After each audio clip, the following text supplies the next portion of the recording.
तो जय हिंद दोस्तों, मेरा नाम है आयुष श्रीवास्तव और आज की वीडियो में आप सबके साथ शेयर करने वाला हूँ मेरा यूपीटीपीएससी लेखपाल के एग्ज़ाम में क्या स्कोर बन रहा है। जैसा कि आप सबको पता ही होगा कि एग्ज़ाम 21 मई को हुआ था और 22 मई को हम लोग की आंसर की आ गई थी, ऑफिशियल आंसर की। जितने मार्क्स पहले बन रहे थे उसके बाद 2-3 नंबर सबके, 4 नंबर, 5 नंबर तक सबके कहीं न कहीं घटकर नंबर कम हो गए थे ना ऑफिशियल आंसर के आने के बाद। जैसा कि आप सबको पता ही होगा, पेपर का लेवल मॉडरेट से टफ़ की तरफ जा रहा था। और बहुत सारी मैंने कट ऑफ वीडियोज़ देखी हैं, बहुत सारे टीचर्स ने अपने-अपने अनुमानित एक्सपेक्टेड मतलब होता नहीं है, एक्सपेक्टेड या अनुमानित एक ही बात है, उस स्कोर बताया है कि ये रह सकती है, वो रह सकती है। तो आज मैं बात करने वाला हूँ कि मेरे हिसाब से कितना एक्सपेक्टेड कट ऑफ जा सकता है, मेरा कितना स्कोर बना है पर्सनली और कहाँ-कहाँ पे मुझसे गलतियाँ हुई हैं। हालाँकि मैंने अपना जो पेपर है, एग्ज़ामिनेशन पेपर है वो घर पर छोड़ दिया है शायद। तो मेरे पास पेपर तो नहीं है, पर मुझे जहाँ तक एक रफ़ आइडिया है कि मैंने कितना किसमें कितना गलत सही किया है, वो मैं आज आप सबके साथ शेयर करूँगा और मुझसे कहाँ-कहाँ पर गलतियाँ हुईं, जो कि मैं अगर नहीं करता तो मेरा स्कोर शायद और बेहतर हो सकता था। तो ये वीडियो उसी पर है। सो यूपीडब्ल्यूएससी या यूपी स्टेट लेवल एग्ज़ामिनेशन या फिर यूपीएससी किसी भी एग्ज़ामिनेशन की अगर आप तैयारी कर रहे हैं, तो आप मेरे चैनल को सब्सक्राइब कर सकते हैं। वीडियो को लाइक कर लीजिएगा, कमेंट करिएगा और शेयर भी कर दीजिएगा। बाकी मैं शुरू करता हूँ। तो जैसा कि मेरा जो सेट था पेपर का वो डी था और मेरे सेट में पेपर में हिंदी से शुरुआत की गई थी। तो मेरे हिंदी में 10 में से 7 सही हैं। एक क्वेश्चन में मेरा जो ऑप्शन है वो आप सबको पता होगा, हिंदी के एक बहुत ही विख्यात चैनल है, हिंदी भास्कर करके टीचर है। उन्होंने जो मेरा वाला आंसर मैंने लगाया है एक क्वेश्चन में, उन्होंने उसमें वही सही बताया है।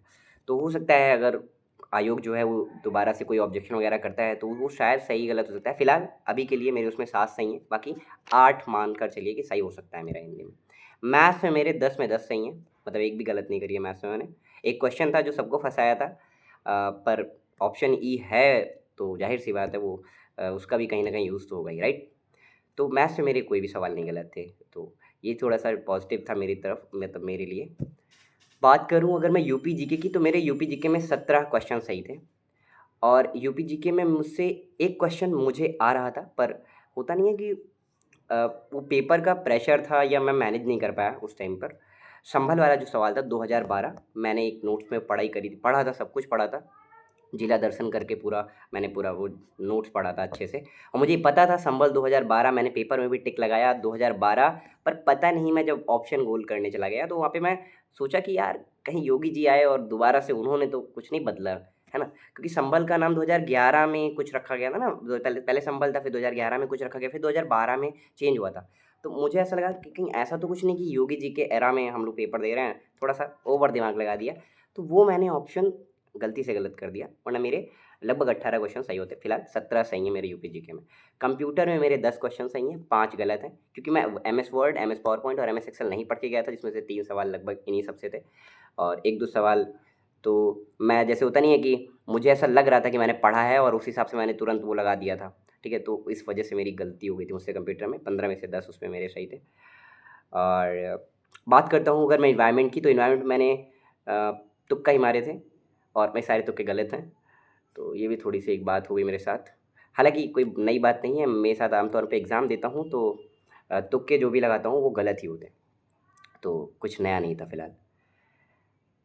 और एक एनवायरनमेंट में और एक क्वेश्चन हुआ था, उसमें बड़ गज़ब का था थोड़ा-सा, वो डिज़ास्टर मैनेजमेंट में। उसमें क्वेश्चन था वो जो रिस्क का फ़ॉर्मूला था, है ना? वल्नरेबिलिटी और कोपिंग कैपेसिटी, कैरिंग कैपेसिटी, वो को कैपेसिटी वगैरह करके था। तो उसमें क्या हुआ ना कि जैसे मुझे पेपर दे रहा था जब मैं, तो मैंने हिंदी में क्वेश्चन था, इंग्लिश में क्वेश्चन था। तो मैंने इंग्लिश वाले में सही वाला लगाया, ठीक है ना? शायद डी था मेरे में ऑप्शन सही था, तो मैंने डी वाला लगाया, ठीक है? पर उस क्वेश्चन को जब मैं सॉल्व कर रहा था तो मुझे ऐसा फ़ील हुआ कि वो जो मेरे पीछे लड़का बैठा था वो चीटिंग कर रहा था। तो मैंने क्या करा ना कि मैंने हिंदी वाले में ऑप्शन बी लगा दिया, ठीक? अभी मैं भर नहीं रहा था, मैं पेपर सॉल्व ही कर रहा था। तो मैंने हिंदी वाले में बी लगा दिया और कट-कुट कर दिया दो बी और डी में, मतलब कन्फ्यूज़ करने के लिए पीछे वाले को। अब यही है कि दूसरों के लिए गड्ढा खोदो और खुद के साथ बुरा हो जाता है। हालाँकि मैं कॉम्पिटिशन को ध्यान में रखते हुए ये सब चीज़ें कर रहा था, है ना?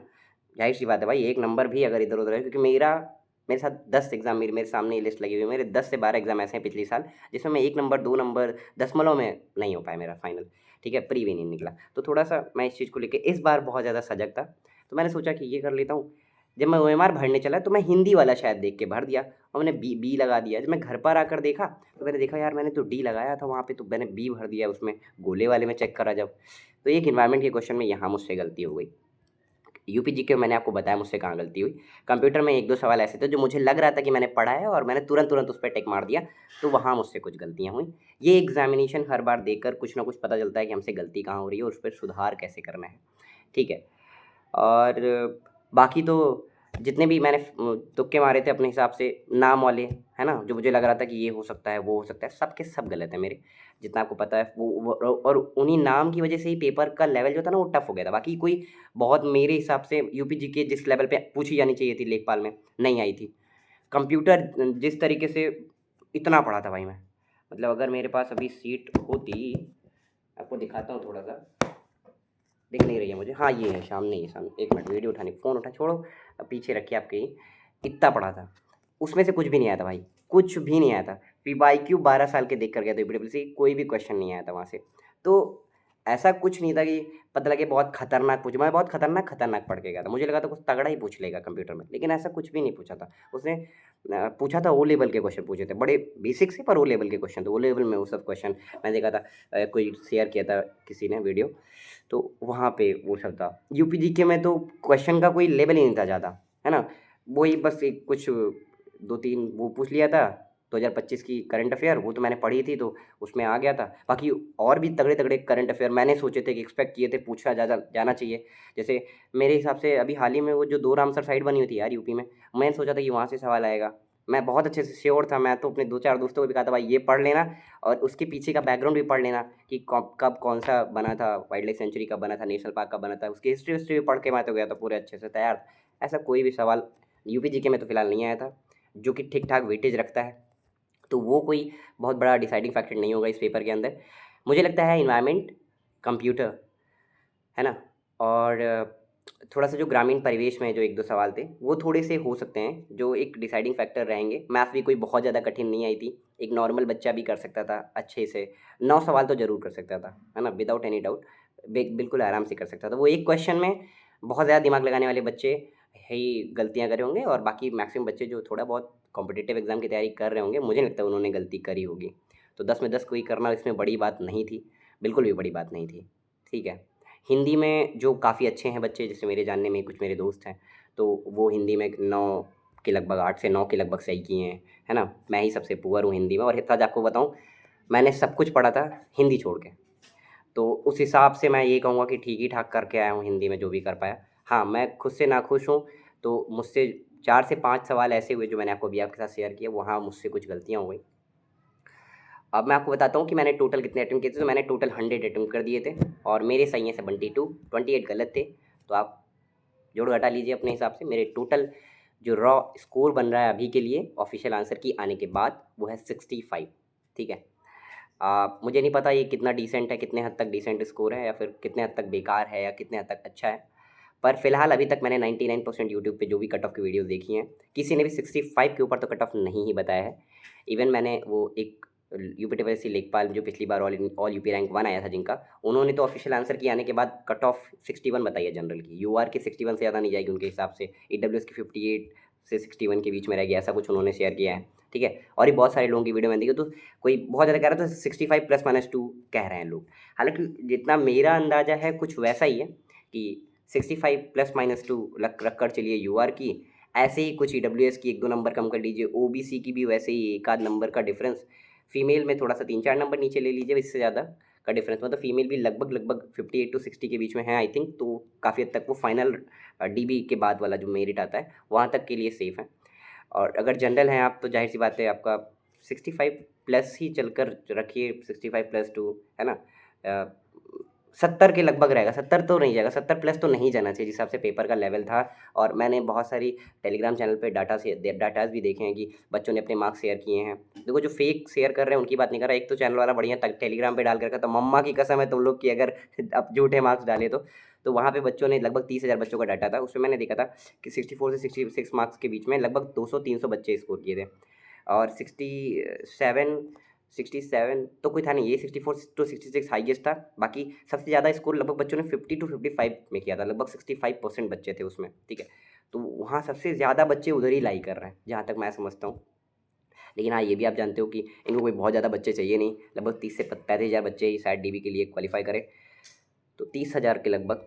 तो उस हिसाब से देखो, कुछ लगभग मेरे हिसाब से 60 टू 65 के बीच में कट ऑफ वैरी कर सकती है। 70 प्लस तो नहीं जानी चाहिए, यदि पेपर लीक नहीं हुआ है, अंदर से कुछ पेपर में धांधलीबाजी अगर नहीं हुई है तो, है ना? इस बारे में कोई कुछ नहीं जानता है, क्योंकि आयोग ने भी कोई जस्टिफिकेशन नहीं दिया है क्लियर, सिर्फ उन्होंने मतलब एक नोटिस जारी करी है। उस बारे में मैं ज़्यादा कुछ नहीं कहना चाहता फ़िलहाल। अब जो भी है, बच्चे अभी भी लगे हुए हैं री एग्ज़ाम को लेकर, क्या है, क्या सीन है, क्या होता है उसमें तो मैं नहीं जानता फ़िलहाल। बाकी ये था मेरा यूपीट्रिपलएससी लेखपाल के एग्ज़ाम में जो भी मैं अपनी तरफ से दे पाया, आउटपुट था मेरा। आप सब बताइएगा अपना जो स्कोर है वो कमेंट सेक्शन में शेयर करके, और आपको क्या लगता है कि कट ऑफ क्या रह सकती है? अगर पेपर में कुछ गड़बड़ नहीं हुआ है अंदर-अंदर, है ना? अगर कुछ अंदर-अंदर यार गड़बड़ हो गया है तब तो फिर कट ऑफ कुछ भी जा सकती है, कोई नहीं जानता। फिर तो हम लोग तो पहले से ही बाहर हैं, कोई मतलब ही नहीं है, ये कोई बहुत अच्छा भी स्कोर नहीं है मेरे हिसाब से, है ना? जितना देखा जाए। लेकिन हाँ, अगर ऑनेस्टी के साथ पढ़ने-लिखने वाले बच्चे ईमानदारी से जो पेपर अगर ये देंगे, उस टाइम पर जिस टाइम पर हम लोग पेपर दे रहे थे, है ना? बहुत सारे, क्योंकि एग्ज़ाम टाइम में सिर्फ़ और सिर्फ़ ये नहीं मैटर करता आपको क्या आता है, क्या नहीं आता है, बहुत सारे अदर फैक्टर्स भी होते हैं, जो पेपर वाले दिन मैटर करते हैं पेपर देते वक़्त, है ना? तो ये एक बहुत ही बड़ी चीज़ है, मुझे लगता है बहुत सारे फैक्टर होते हैं, तो ये सब चीज़ें भी ध्यान, जो बच्चे पेपर देते हैं उनको तो पता ही है। एसी वाले रूम में बैठकर अच्छे से पेपर को एनालाइज़ करना, है ना? वो अलग बात होती है। अब तो हालाँकि टीचर्स भी मानने लगे हैं कि हम यहाँ पे एनालाइज़ कर रहे हैं जिस तरीके से, वो अलग चीज़ है। और इवन मैं सच बता रहा हूँ, मैं ऑफ़िशियल आंसर के आने से पहले जितने लोग का यूट्यूब पे वीडियो देखा था, मेरा 70 नंबर बन रहा था। सोचो 5 नंबर कम हो गया, है ना? अब तुम खुद सोचो कि कितना गलत बता रहे थे यूट्यूब पे, टीचर्स गलत बता रहे थे। तो इसीलिए मैं कहूँगा कि होता है, ऐसा होता है, ठीक है? और बाकी यही थी, आज के लिए इतना ही। बाकी मिलते हैं आप सबसे अगली वीडियो में। और एक और इम्पॉर्टेंट बात है कि आप सबसे माफ़ी माँगता हूँ कि मैंने कल कहा था ये लोअर पीसेस को लेकर बेसिक से स्ट्रैटेजी वाली वीडियो अपलोड करने की, तो कल थोड़ा-सा कुछ अपने इम्पोर्टेंट काम में मैं लग गया था, इस वजह से मैं नहीं आ पाया, ठीक है? तो इसलिए थोड़ा उसके लिए सॉरी है। मिलते हैं आप सबसे, तब तक के लिए जय हिंद, जय भारत, अगली वीडियो में। So thank you.